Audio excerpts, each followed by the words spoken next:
Welcome to Penrose Learning, where we make understanding easy. You start by confirming power and identification. Check the remote batteries and swap them if they read under 50%. Weak batteries cause false failures. Next, identify the LED control method: infrared, radio frequency, or Wi-Fi.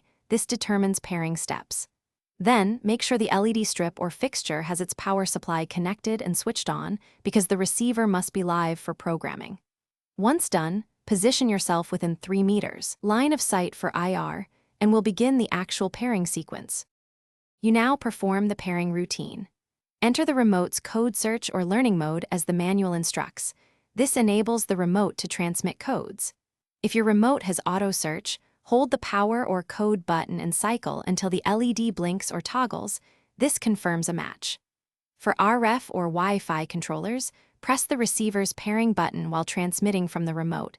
The LED will blink to acknowledge. Make sure to test basic functions, on/off and brightness, before exiting programming. You finish by saving settings and validating every function.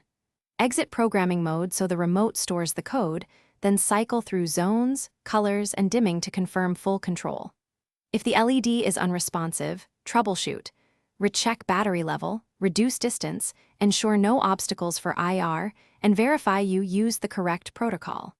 As a key tip, reset the LED receiver to factory defaults and repeat pairing exactly. This clears mismatched codes and often resolves persistent connection issues. Thanks for watching. If this was helpful, leave a like and consider subscribing. See you next time.